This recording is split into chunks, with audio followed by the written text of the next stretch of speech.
Welcome to a fireside reading of David Copperfield by Charles Dickens. Chapter 46, Intelligence.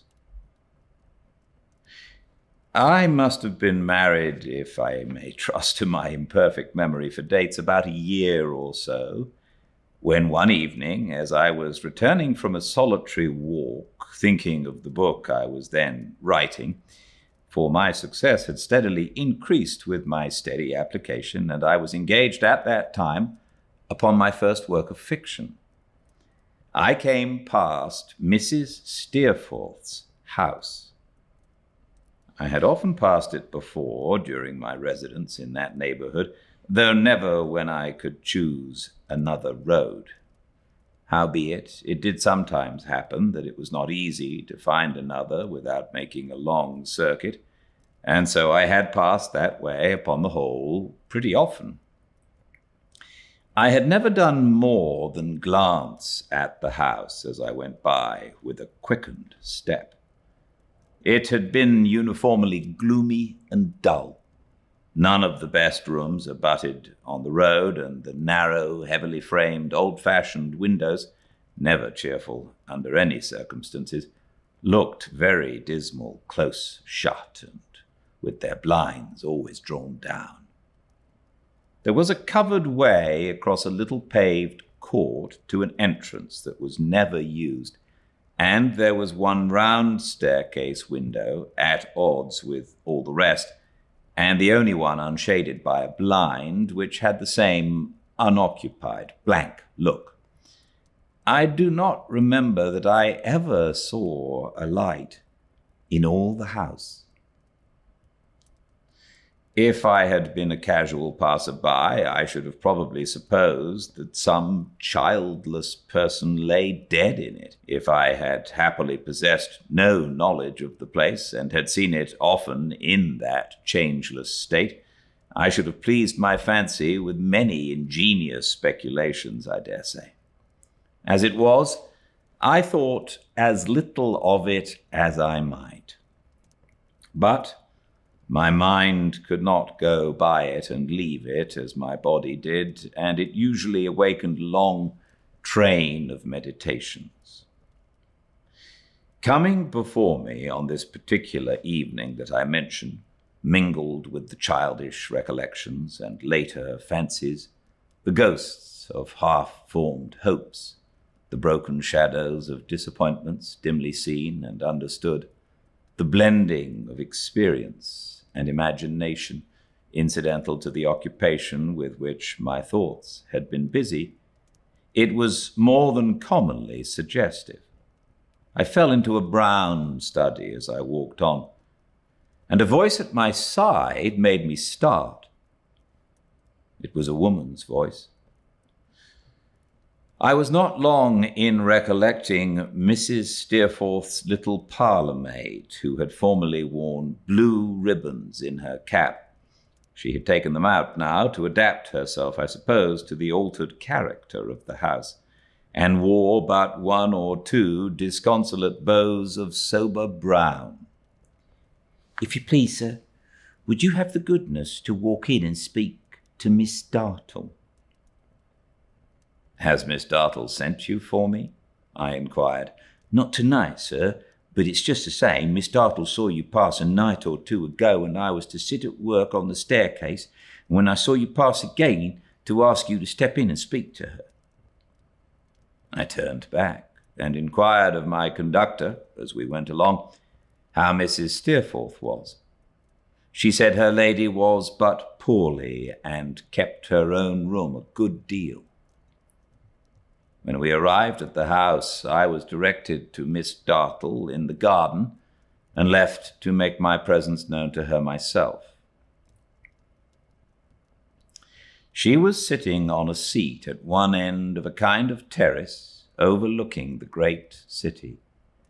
It was a sombre evening with a lurid light in the sky, and as I saw the prospect scowling in the distance, with here and there some larger object starting up into the sullen glare, I fancied it was no inapt companion to the memory of this fierce woman.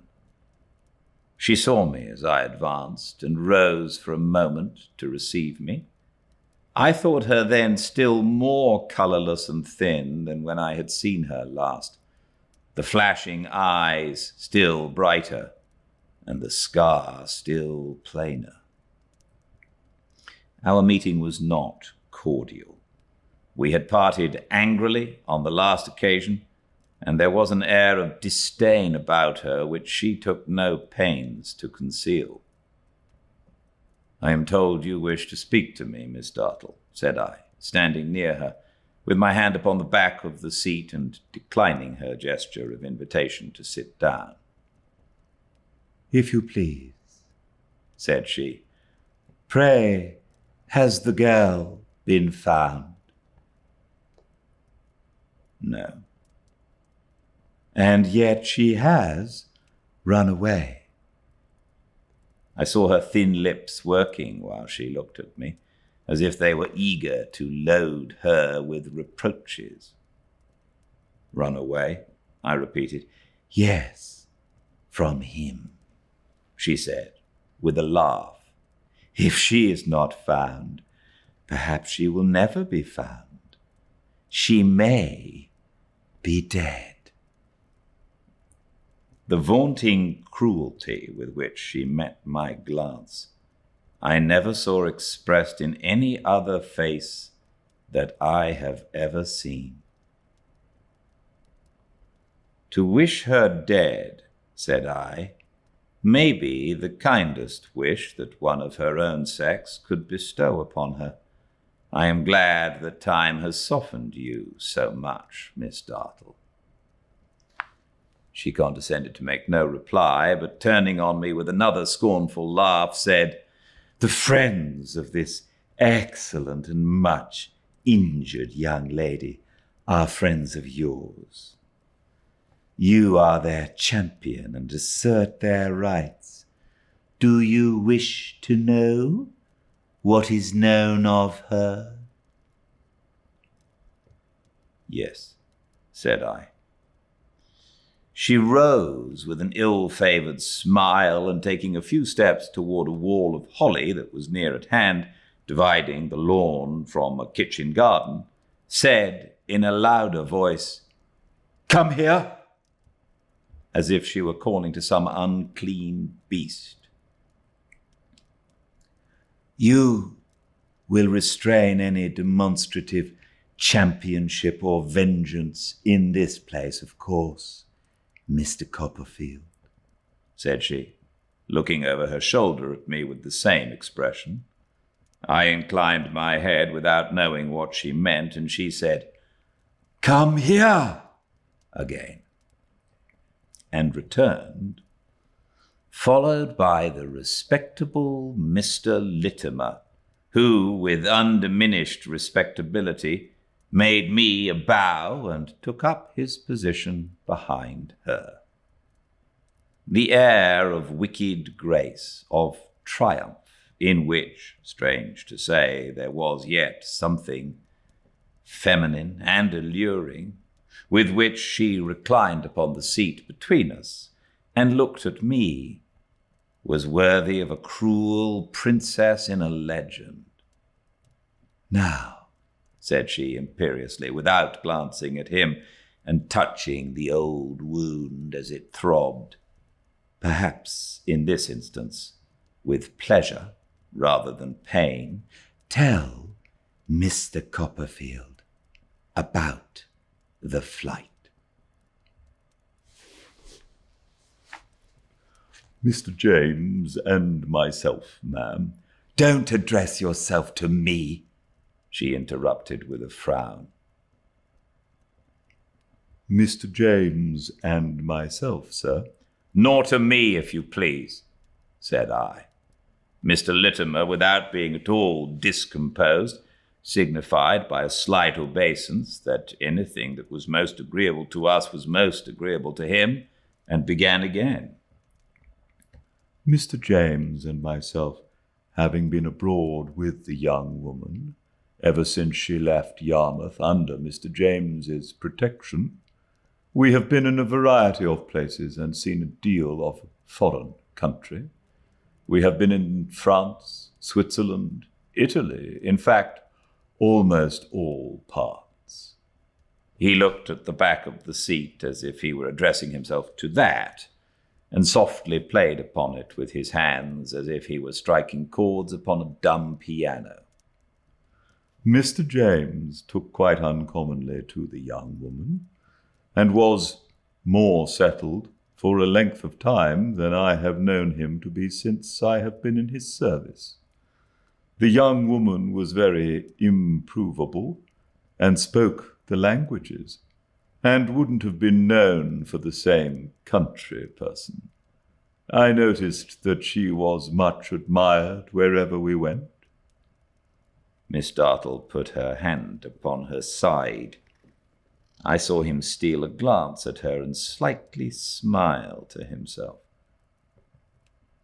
Very much admired, indeed, the young woman was. What with her dress, what with the air and the sun, what with being made so much of, what with this, that, and the other. Her merits really attracted general notice. He made a short pause. Her eyes wandered restlessly over the distant prospect, and she bit her nether lip to stop that busy mouth. Taking his hands from the seat and placing one of them within the other as he settled himself on one leg, Mr. Littimer proceeded, with his eyes cast down and with his respectable head a little advanced and a little on one side. The young woman went on in this manner for some time, being occasionally low in her spirits, until I think she began to weary Mr. James by giving way to her low spirits and tempers of that kind, and things were not so comfortable. Mr. James, he began to be restless again. The more restless he got, the worse she got, and I must say for myself that I had a very difficult time of it indeed between the two.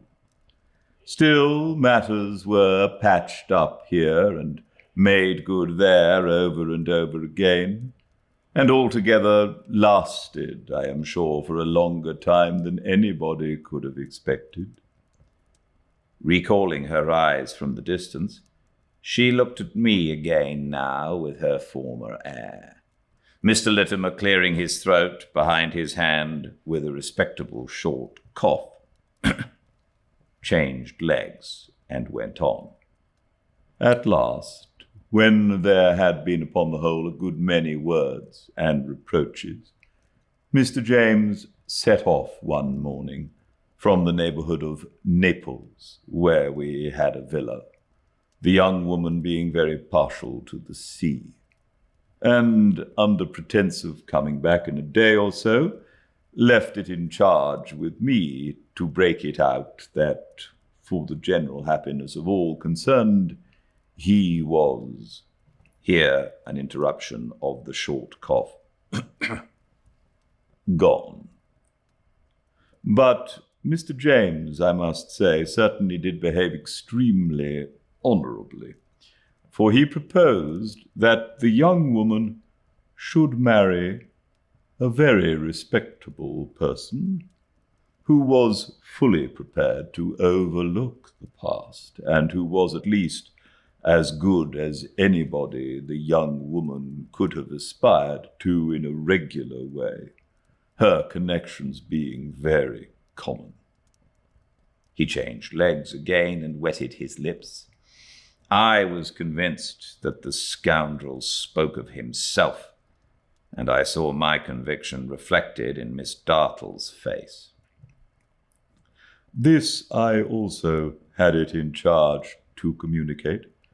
I was willing to do anything to relieve Mr. James from his difficulty, and to restore harmony between himself and an affectionate parent who has undergone so much on his account.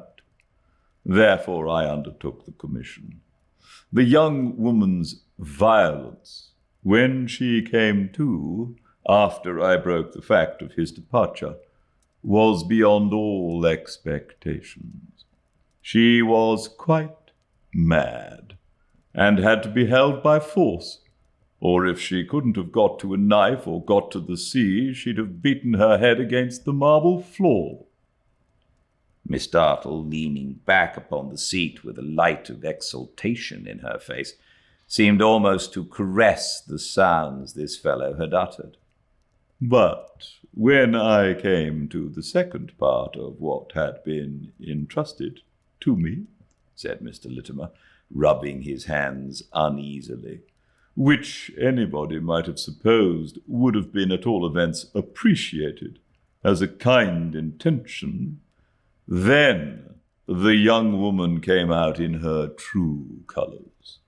A most outrageous person I never did see.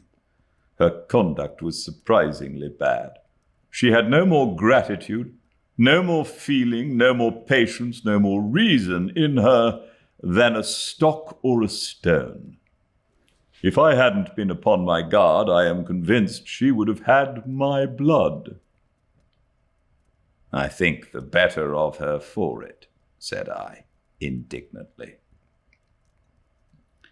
Mr. Littimer bent his head as much as to say, Indeed, sir, but you're young, and resumed his narrative. It was necessary, in short, for a time to take away everything nigh her that she could do herself or anybody else an injury with, and to shut her up close. Notwithstanding which, she got out in the night, forced the lattice of a window that I had nailed up myself, dropped on a vine that was trailed below, and never has been seen or heard of, to my knowledge, since.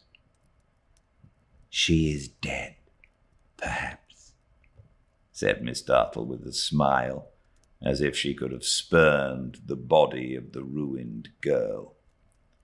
She may have drowned herself, miss, returned Mr. Littimer, catching at an excuse for addressing himself to somebody. It's very possible. Or she may have had assistance from the boatman and the boatmen's wives and children. Being given to low company, she was very much in the habit of talking to them on the beach, Miss Dartle, and sitting by their boats. I have known her do it when Mr. James has been away whole days. Mr. James was far from pleased to find out once that she had told the children she was a boatman's daughter, and that in her own country long ago she had roamed about the beach like them. Oh, Emily, unhappy beauty! What a picture rose before me of her sitting on the far-off shore among the children like herself, when she was innocent, listening to little voices such as might have called her mother had she been a poor man's wife, and to the great voice of the sea with its eternal nevermore. When it was clear that nothing could be done, Miss Dartle, Did I tell you not to speak to me? She said with stern contempt. You spoke to me, miss, he replied. I beg your pardon, but it is my service to obey. Do your service, she returned. Finish your story and go. When it was clear, he said, with infinite respectability and an obedient bow, that she was not to be found, I went to Mr. James at the place where it had been agreed that I should write to him, and informed him of what had occurred. Words passed between us in consequence, and I felt it due to my character to leave him. I could bear, and I have borne a great deal from Mr. James, but he insulted me too far. He hurt me. Knowing the unfortunate difference between himself and his mother, and what her anxiety of mind was likely to be, I took the liberty of coming home to England and relating "For money, which I paid him," said Miss Dartle to me. "Just so, ma'am, and relating what I knew. I am not aware," said Mr. Littimer after a moment's reflection, "that there is anything else. I am at present out of employment, and should be happy to meet with a respectable situation." Miss Dartle glanced at me as though she would inquire if there was anything that I desired to ask. As there was something which had occurred to my mind, I said in reply, "I could wish to know from this creature," I could not bring myself to utter any more conciliatory word, "whether they intercepted a letter that was written to her from home, or whether he supposes that she received it." He remained calm and silent, with his eyes fixed on the ground, and the tip of every finger of his right hand delicately poised against the tip of every finger of his left. Miss Dartle turned her head disdainfully towards him. "I beg your pardon, miss," he said, awakening from his abstraction. "But however submissive to you, I have my position, though a servant. Mr. Copperfield and you, miss, are different people. If Mr. Copperfield wishes to know anything from me, I take the liberty of reminding Mr. Copperfield that he can put a question to me. I have a character to maintain." After a momentary struggle with myself, I turned my eyes upon him and said, "You have heard my question. Consider it addressed to yourself if you choose. What answer do you make?" "Sir," he rejoined, with an occasional separation and reunion of those delicate lips. With an occasional separation and reunion of those delicate tips. "My answer must be qualified, because to betray Mr. James's confidence to his mother and to betray it to you are two different actions. It is not probable, I consider, that Mr. James would encourage the receipt of letters likely to increase low spirits and unpleasantness. But further than that, sir, I should wish to avoid going." "Is that all?" inquired Miss Dartle of me. I indicated that I had nothing more to say, except, I added as I saw him moving off, that I understand this fellow's part in the wicked story, and that as I shall make it known to the honest man who has been her father from childhood, I would recommend him to avoid going too much into public. He had stopped the moment I began, and had listened with his usual repose of manner. "Thank you, sir. But you'll excuse me if I say, sir, that there are neither slaves nor slave drivers in this country, and that people are not allowed to take the law into their own hands. If they do, it is more to their own peril, I believe, than to other people's. Consequently speaking, I am not at all afraid of going wherever I may wish, sir." With that, he made a polite bow, and with another to Miss Dartle, went away through the arch in the wall of holly by which he had come. Yuck.